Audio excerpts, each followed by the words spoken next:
I stepped off the plane feeling refreshed after 2 incredible weeks exploring Thailand.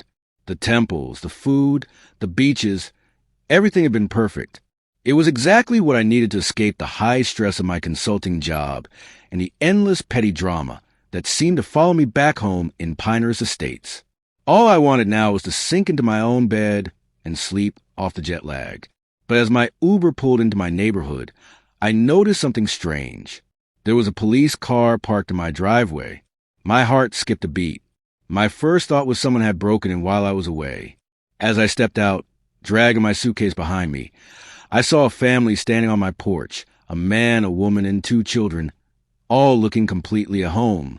The woman was gesturing with a set of keys that looked exactly like mine.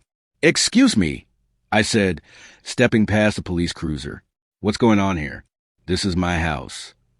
The officers turned to me with suspicious glares. "Sir, these homeowners called us," one officer said. "They say someone was threatening to break into their home." I fumbled for my passport, feeling completely bewildered. There must be some mistake. I've lived here 6 years. I just got back from vacation. The man on the porch looked equally confused. "We bought this house 2 weeks ago. We have all the paperwork and the deed. We moved in yesterday." My stomach dropped. That's impossible. I never put my house up for sale. Looking past him through the window, I realized with horror that all my furniture was gone. My photos, my belongings, everything had vanished. In their place were unfamiliar couches, tables, and boxes still waiting to be unpacked. One of the officers, a stern woman with her hand hovering near her weapon, spoke firmly. "Sir, I would need you to step back. These people have legal documentation showing they own this property." "This is insane," I protested, my voice rising with panic. "I have my mortgage statements, tax records, everything's on my phone. I can prove this is my house." But as I frantically scrolled through my email, I could see the officers didn't believe me. The new owners looked frightened, their children hiding behind their mother. I was being treated like a criminal on my own property, and I had no idea how this nightmare had begun. Before my trip, I had left everything in perfect order. My mortgage payment was on auto draft. My mail was being held at the post office, and I even hired a service to mow my lawn while I was gone. The only loose end was the latest ridiculous notice from the HOA president, Karen Wilkinson. Karen was the bane of my existence since I moved into Pinehurst Estates, a woman in her 50s with an immaculate blonde bob and an ever-present clipboard. She patrolled the neighborhood like a military general inspecting her troops. Her latest complaint had been about the shade of my mailbox. Apparently, charcoal gray violated community standards specifying slate gray. I had ignored it, planning to deal with the absurdity when I returned. Karen had always been unreasonable, sending notices for grass half an inch too tall, threatening fines because my garbage can remain at the curb for 2 hours after collection. Once, she even measured the distance between my holiday decorations with a ruler, claiming they were unevenly spaced. But I never imagined she could do something like this. As I stood there on my own driveway, being treated like a trespasser, a familiar white SUV pulled up the curb. Karen stepped out, perfectly clothed as always, carrying her infamous clipboard. A smug smile appeared on her face when she saw me. "Officers," she called out, strutting toward us. "I see our neighborhood intruders returned." As I mentioned when these nice folks called me earlier, she said, "This man no longer lives here. He abandoned the property months ago, which is why the HOA had to intervene." "What?" I exploded, turning to face her. "I've been gone 2 weeks, not months. You know that." Karen's eyes narrowed. "The board has documentation showing this property was vacant and abandoned, with HOA fees unpaid for 6 months. We followed all legal processes to place a lien and force a sale to recover costs. It was a complete fabrication. I had never missed a single payment." Even the officers looked skeptical at this point, but they still had to follow protocol. They suggested I contact a lawyer immediately and sort it out through proper channels. The next 48 hours were a blur of panic and frustration. I checked into a hotel and called every lawyer in town until I found one who could see me immediately. Jessica Ramirez listened to my story with growing concern, her expression darkening as I explained Karen's history of harassment. "This sounds like fraud," she said, tapping her pen against her legal pad. "But we need to move quickly. If they've actually filed a deed transfer, we need to challenge it before the situation gets more complicated." Jessica helped me gather evidence. Bank statements showing all my HOA payments, travel documentation proving I'd only been gone 2 weeks, and emails from neighbors who would see me actively living in my home right up until my vacation. We also requested all documents from the county clerk related to the sale of my property. What we discovered was shocking. Someone had filed paperwork claiming I had abandoned the property and owed over $15,000 in HOA fees and fines.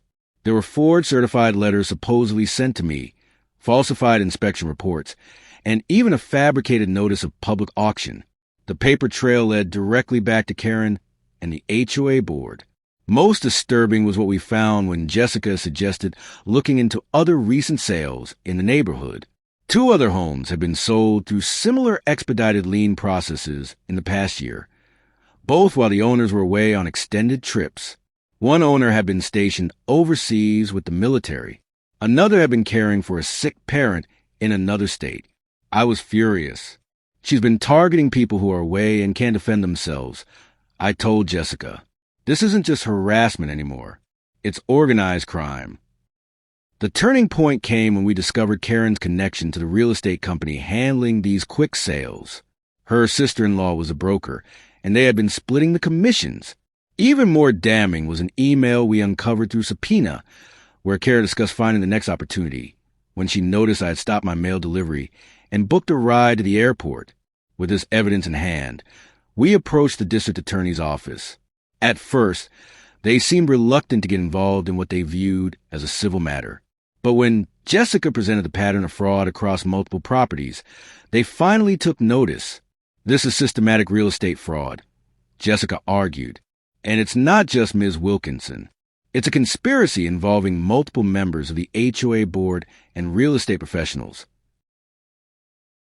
The investigation gained momentum when we contacted a local news station. The reporter, eager for a story about corruption in suburban America, jumped at the chance to expose Karen's scheme. Their investigation revealed that Karen had been running the HOA like her personal thief for years, intimidating board members into compliance, and funneling contracts to friends and family. The news segment aired on a Thursday evening. By Friday morning, my phone was ringing nonstop with calls from neighbors I'd barely spoken to before. Many had their own stories about Karen's abuse of power, but had been too intimidated to speak up. More significantly, a former HOA treasurer came forward with records showing Karen had been embezzling funds for years, using the association's accounts as her personal piggy bank. Everything changed quickly after that. The police, now taking the case seriously, obtained a warrant to search Karen's home and the HOA office. They found folders of information on various homeowners, including travel schedules, financial records, and what appeared to be a list of potential targets. People with valuable homes who traveled frequently. The family who had unwittingly purchased my house was devastated to learn they had been part of a scam. Fortunately, the court quickly invalidated the fraudulent sale, and the HOA's insurance policy would compensate them for their losses. I was allowed to return home, though many of my personal belongings had been sold or discarded during the fake property cleanout. In a dramatic scene that neighbors recorded on their phones, Karen was arrested in the middle of an HOA meeting where she had been denying all allegations. The officers interrupted her mid-sentence, reading her rights as they handcuffed her in front of the entire community. Her face, usually set in a self-satisfied smirk, crumpled in shock and outrage. "This is ridiculous," she shrieked as they led her away. I was protecting property values. These people should be thanking me. No one was thanking her when the charges were formally filed. Multiple counts of fraud, forgery, conspiracy, grand theft, and money laundering. The prosecutor announced they would be seeking maximum penalties, up to 25 years in prison, and fines exceeding $1 million. Karen's perfectly maintained facade finally shattered during her arraignment when the judge denied bail, citing flight risk and the severity of the charges. She collapsed into sobs, mascara streaking down her face as she was led away in an orange jumpsuit, a far cry from her usual tailored pantsuits and pearl necklaces. Looking back on the ordeal, I realize how fragile our sense of security really is. We trust in our homes, our communities, and the systems that are supposed to protect us. But sometimes the threat comes from within. I learned that vigilance is essential, especially when those who wield power do so for their own gain. I am still piecing my life back together, but I share my story as a warning and as a testament to the strength it takes to fight back when everything you hold dear is taken from you.